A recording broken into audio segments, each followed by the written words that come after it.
Greetings, Commander, and welcome back. If you left around the Odyssey launch, you've been gone for a while, and a lot has changed. The good news? Nearly all of it is in your favour. This is a catch-up on what's changed in Elite Dangerous in the last couple of years. While you're away, the Thargoids invaded, and I mean properly invaded, 8 capital ships called Titans dropped maelstroms across the bubble. Humanity fought back, and in May 2024, the last Titan fell, and we won. I'm not going to dwell on the war itself. Other creators have covered that in far more detail, and I wasn't even actually in it myself. So I'll try and link to them in the description. What matters for you, the returning player, is what came out of it. From the wreckage of the Titans, a private company, Achilles, managed to reverse engineer a new type of frameshift drive, the SCO, or Supercruise Overcharge. This fundamentally transforms how we navigate through systems in Supercruise, enabling most journeys to be completed in around 30 seconds or less, which is a huge change for Elite Dangerous. Now, I'm sure many of you are panicking at this point. What do you mean, new FSDs? It is correct that these are a new type of FSD module that you need to outfit most of your ships with. Only the latest ships released in the Odyssey DLC are compatible with SCO and are sort of directly usable with the SCO. Traditional ships are much hotter and much less controllable. But do not fret. Rather than needing to grind out a bunch of mats and re-engineer a bunch of new FSDs, you can access the double-engineered frameshift drives from the human tech brokers all across the human bubble and at any dodec across human colonized systems. The Titan drive components are a less than 1% spawn at existing Titan carcasses, so you can get them from there or just ask, and many of us have them. Likewise though, I'm sure many of you at this stage are now recalling this process, engineering, which has been wildly improved. So before what I'm doing to you right now triggers some sort of Pavlovian defense, do not wince, do not run away. It is safe now. It is safe now. I will prove it. Watch. Here we can see a high-grade emission. These contain a whole ball of rares, this is a Imperial shielding one. So this means that this instance is linked to an Empire faction within this system. Any high population system spawns these, and if there are other factions such as Federation or independent factions in this system, they can also spawn high grade emissions linked to them, which will provide different mats. This will provide enough for me to fill up all of my Imperial shielding from 0 to full, and you can do this too. So we're just going to quickly fast forward while I collect some Imperial shielding and top myself up, and then we'll go and see can we find any more up in Supercruise. So we are now in Supercruise, and we can see the one I've got activated is to a different faction that's in Civil War state. So we're going to zoom on over in SCO, see what it's all about. This is SCO for you. It's completely transformed. 4,000 light seconds a few years back would have been an entire game session. You'd have been gutted. You'd have sat down after dinner. It's the next half an hour. Long gone. We're basically there. This is collecting mats these days. It's super speedy. Not only this, but Frontier have now also completely redone how Powerplay interacts with you as a player. Each week you now get proper weeklies that help your power progress, help defend your power, and also build up your merits, which as you rank up, you get better perks, including many care packages, which come with many materials. If you engage in power play, you can just play the game and you will fill up your resource bins. Now, the perennial challenge for any independent pilot is the good old credits. So let's talk about the single thing that Odyssey has added that should absolutely change your life: Exobio. Whether you enjoy exploration or not, Exobio is one of the fastest ways to deliver credits into your bank account, with the exception of anti-Xeno combat against the Thargoids. There are many different approaches to Exobio. You can attempt to get first footfall bonuses by going deep into the black. You can retrace the steps of previous commanders that have uploaded their data in the past, still earning a decent penny. There are even some rarer sites like what we're showing on screen here, the Radicoiders in HIP 87621, that have some very special features on show and also enable you to perform multiple samples per species on the same planet.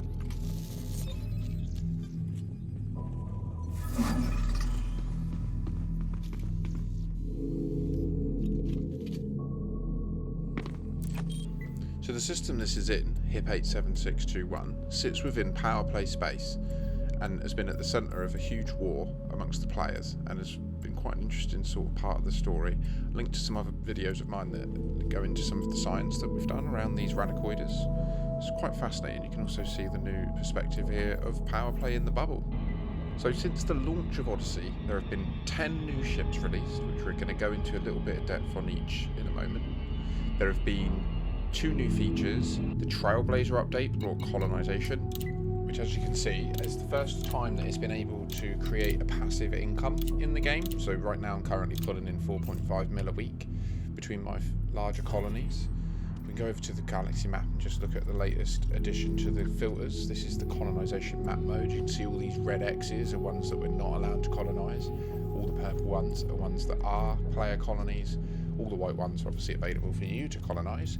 This is my colonies. We can go ahead and just select one of these. This is my most recent acquisition. I'm really proud of this colony. It's grown in just over 2 weeks to 431 million people. Here's what the system map looks like as the architect of a system in colonisation mode. You can see on the left the image with the flag. That shows that we're in the colonisation mode. And this shows you all of the various slots we have available. Right now this is chock-a-block with construction sites. This is a dough deck that one of the community members very kindly enabled me to put up here, named Pilgrim's Rest in their honour. Likewise, the Vanguards update brought Squadrons, which has allowed us to work together in coherent groups, support particular in-game minor factions, particular in-game power play people, and most importantly, save up communally to have a squadron carrier, which is the equivalent of over 2 normal fleet carriers, and also have this bank, which lets us transfer credits directly, transfer ships that are unengineered, modules, and commodities. It's really quite impressive. So they've certainly come a long way in terms of letting us just play the game together and do the things we want to do when we want to do them. So let's take a little jump over to have a look at what these new ships have in common and what separates them, makes them unique.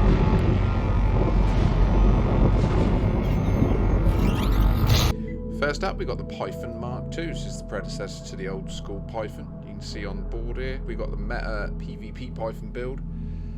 It's nuts. It's outrageous. It's definitely combat focused, I would say. Got some really interesting aesthetic to it. I really like the way that they've brought the old school Python lines into the 21st century.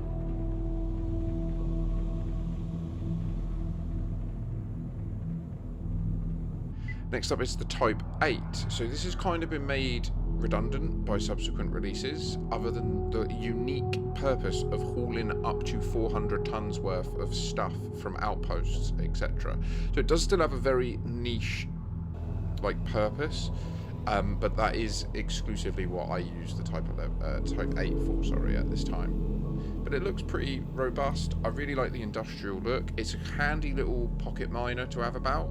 It can actually be outfit quite nicely for mining. Now this thing, the Cobra Mark V, is a behemoth. If you're new to the game, this should be your first focus. The build on screen at the moment is meant to be more like a reconnaissance sort of prospecting ship. It's a very odd ship. I wouldn't focus too much on the loadout that we've actually put together, but she is gorgeous. Really decent jump ranges can be acquired from the Cobra Mark V. Really nimble, competent, small combat ship. Just an all-round beaut of a ship. I love her. I love her so much. Now the Mandalay is a de facto Explo ship. It is the Explo ship. It's basically my bubble taxi these days. The build on screen is my go-to runabout. It gets me about everywhere I need to go. They're excellent ships for deep explo, excellent ships for traversing the galaxy, only recently been superseded in that capability by the Caspian, which we'll touch on later. Some really beautiful lines, not the best ship to land for Exobio when considering the Cobra Mark V, but just, oh, that cockpit view is just fantastic. Now, the Corsair from Gutamaya, but not restricted to Imperial Navy rank, is a phenomenal medium ship. This basically makes the Imperial Clipper a null and void ship in the roster of ships in the game. Outfit for AX, as this one is, it is borderline unstoppable. They are capable of soloing Hydras in the right hands. You can see we've got the traditional Imperial Courier cockpit, as well as some fantastic lines on the exterior. Here we've got the Panther Clipper Mark II, colloquially known as the Plipper. Absolute monstrous fortress if you outfit it right. The backbone of colonisation is this ship. This thing is horrendous. You can see some cheeky pre-engineered cargo racks there. Don't worry about them. If you're coming back to the game, don't feel sour about that. You're probably going to be able to access them in operations. Now you can see the bridge of the Plipper. This thing is incredible. It can haul over 1,200 tons and jump more than 20 light years doing it. You can see it's just mental. Like, the sound of it boosting hurts. Like, physically is painful if you don't have it turned down or just turn off the life support, which is what I do, and I highly recommend you do. I love my Plipper. Look at it, it's so beautiful. Oh my god, she's so beautiful. Yes. So the last ship redefined trade. This ship redefined mining. This thing is phenomenal as well. You can see in the loadout on the screen that this is a very capable all-in-one miner. It can do all of the mining. The recently added mining volley repeater allows you to just do crazy mining. We have not got the flight hangar installed. We do not have a ship-launched fighter on board. But you can see this is very similar to the Type 8. It kind of just took the Type 8's mining role and just does it better. Not a bad exterior situation going on. I like it. I like the way the nacelles extend downwards and outwards when you open up the landing gear. That's cool. Now the Caspian, I honestly thought they were trying to speed run copyright infringement, but here we are. Now this is a model that I've outfit for maximum science, but it's worth noting I also have a model called the USS Vauxhall, which is a long-range Explo. Most importantly, neutron boosting behemoth. It can travel to like Colonia in 40 minutes or something mad. You can see we've got a beautiful panoramic bridge here where we can really view the cosmos from. Likewise, the exterior is just divine. Excuse the dark lighting. Worth noting, continuing the trend of the Type 11, this ship also slightly expands, like its rear engines like slide out. It's so cool. I love it. The second most recent ship is this, the Kestrel Mark II.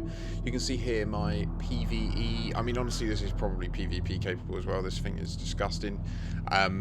This is a small fighter that's just categorically redefined what it means to engage in ship-based combat in this game. The AX model is obscene. It is a joke. I don't even fully know how to describe to you how to fly this thing, because FA off, it's outrageous. And last but not least, we have the Lynx Highliner. So this only came out this week. Do be sure to get onto the game store and claim this. It is currently free. It costs 0 ARCs to acquire one of these on your account for forever. You can immediately deploy it.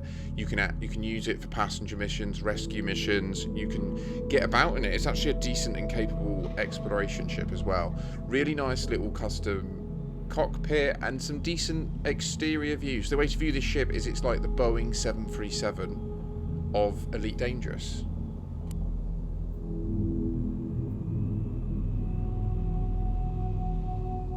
So my top advice to you, bearing all that in mind, is to make your first priority getting good old SCO up and running, and rather than going through the endeavour of buying them all and then manually grinding out all the engineering, I highly recommend you go to the nearest Titan you can access. Titan Kikijo is the easiest because Titan Kikijo is on lockdown and therefore there are no Thargoids spawning there. And you'll be able to come on down, have a little saunter, get yourself a Titan drive component and acquire yourself a double engineered frameshift drive. Really can't recommend that enough as your first port of call. Second port of call I'd recommend, have a little dabble in the Powerplay. Get stuck in. Like, it does increase the danger of the galaxy, but the way that it gives you all the materials you need, the way it gives you essentially no rebuys in most scenario where you end up seeing a rebuy screen, if you're in Powerplay, you won't pay any credits for it. So I think that on that alone, it's really worth considering. And yeah, just in general, get stuck in, because we need you colonising protecting humanity from the coming risks, which I won't go into too much depth, but they are out there and they are coming. 07 Commanders, I look forward to seeing you in the black. Peace.